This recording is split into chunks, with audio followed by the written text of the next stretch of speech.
Welcome back. In this video, we are going to continue our discussion of literary forms, and we're going to talk about fiction and drama. Fiction is that we're probably the most familiar with, that we have been exposed to the most throughout our school years. And even though fiction is an invented story, the characters and events are created by the author. Fiction can reveal universal truths about the human condition. So we'll always be analyzing fiction for that underlying meaning, the theme, or universal truth that can apply to real life.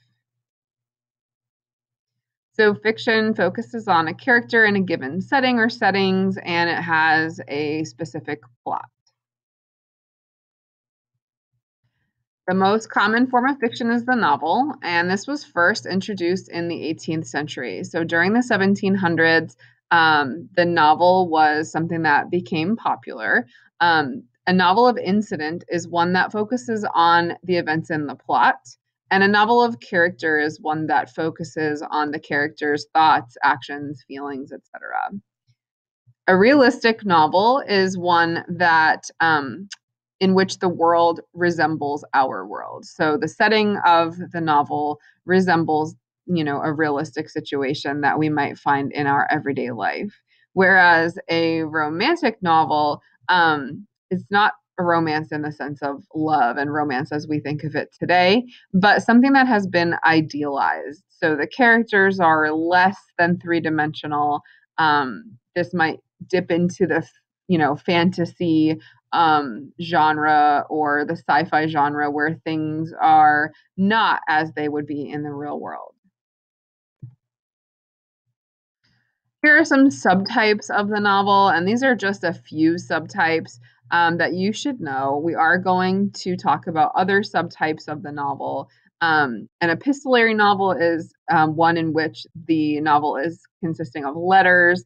Bildungsroman is one in which a child comes of age and learns something that brings them into adulthood. And a historical novel, of course, is one in which there is a historical setting or a factual background behind the fiction. Other forms of the novel are actually experimental variations on the novel, like the anti-novel. This might include some stream of consciousness, things that sort of go against that structure of plot and setting, or metafiction. So this includes the author's thoughts on how they are creating the work. And I realize that my video might be over those words. So metafiction is simply inclusive of the author's writing process when they are writing a novel.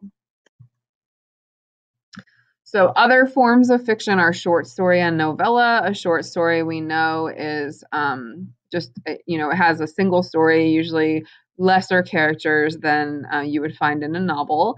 And this actually started when stories were being published in magazines. So stories would be published, and actually stories like Great Expectations were published as a series of short stories that were later bound and formed into an entire novel. So with that magazine format, a little piece of the story was told each week or each month that the magazine would come out.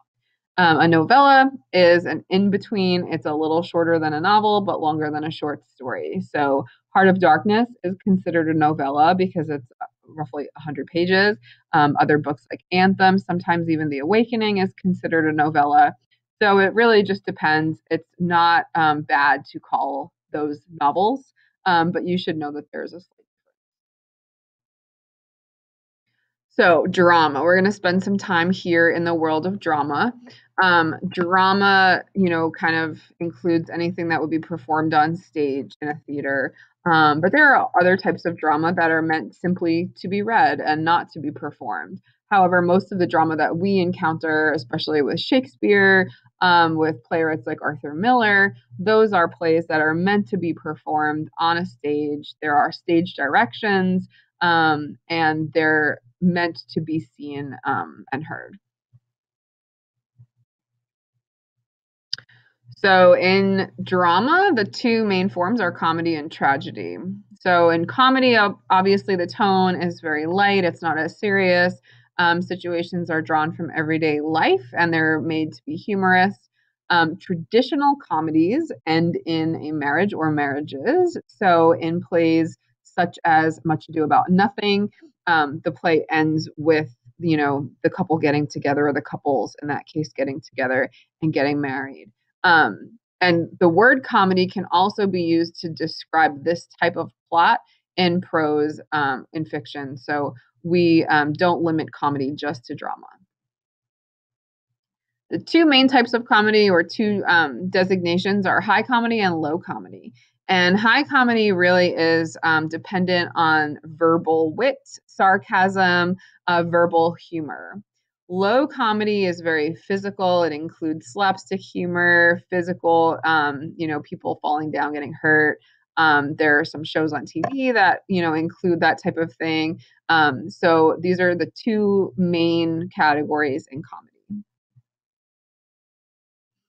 Other types of comedy. So romantic comedies were developed by Shakespeare and his contemporaries, and they center on a couple who must overcome obstacles. And the Comedy of Manners, which is also high comedy, the cast includes stock characters that serve as stereotypes. So a Comedy of Manners is a little bit more sophisticated. The tone is somewhat cynical. It can be satiric. And it can also, have a love story, but the love story may be somewhat more sarcastic or satiric. Opposite of comedy is tragedy. And in a tragedy, there's no marriage at the end. There is usually a death at the end. The protagonist or the hero usually dies at the end, or has a near death experience. But the resolution usually does include the death of a main character. So in a classical tragedy, this is a theory that was proposed by Aristotle. There are different elements that you need to know about. So I'm going to go through these. The first is hamartia, and a hamartia is what is the element that causes the protagonist's downfall. So it's a flaw or an action. It's something that is misguided that leads to the downfall or death of the main character. A type of hamartia, so a type of this downfall, is often hubris. And hubris is excessive pride. So the character or the hero's belief that they are, immortal, that they're above the law, those types of pride will lead to their eventual downfall. Anagnorisis is the turning point at which the protagonist realizes the truth about his situation. So even though they still usually die at the end, the protagonist or hero will often learn something about life, about themselves, and realize their mistakes. Peripeteia is a sudden change. This is the, sort of the character's downfall. It's the turning point. And catharsis is an element that affects the audience. So when something is cathartic, it means that it releases a lot of emotion. And the idea was that through watching tragic drama, through watching a play that was a tragedy, we as the audience could experience the turmoil, we could experience the fear and, the emotions of the character, and we would have what's called a catharsis, or a release of emotions. So in experiencing this theater and experiencing the tragedy, we could learn from it, and we could kind of go through what the character is going through. In a Senecan tragedy, this is important because it inspired the revenge tragedy. So when we're talking about things like Macbeth or Hamlet, those were sort of inspired by the Senecan tragedy. They have ghosts, they have murders, they have villains, they're a little bit more violent. However, the violence does take place off stage. So even in a lot of Shakespearean theater, the actual, deaths would come as reports from messengers. They wouldn't be acted out on stage. A domestic tragedy is one that takes place in a more realistic setting and is about sort of your average Joe. So, for example, Death of a Salesman, Glass Menagerie, those are sort of these domestic tragedies that became really popular later in, later than the 18th century. So they focus on someone who we can relate to, who is a more realistic character. A couple of other genres to know about are tragic comedies. So these are a blended genre, and Shakespeare did write a couple of plays that were a mix of a tragedy and a comedy. Also, a romance. The romance, is what you would expect the typical romance to be. There's some sort of idealized or unrealistic setting or event that happens.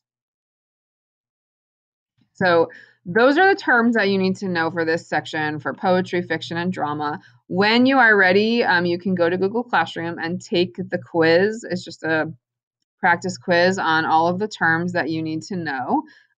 Please email me or message me if you have questions about any of the terms.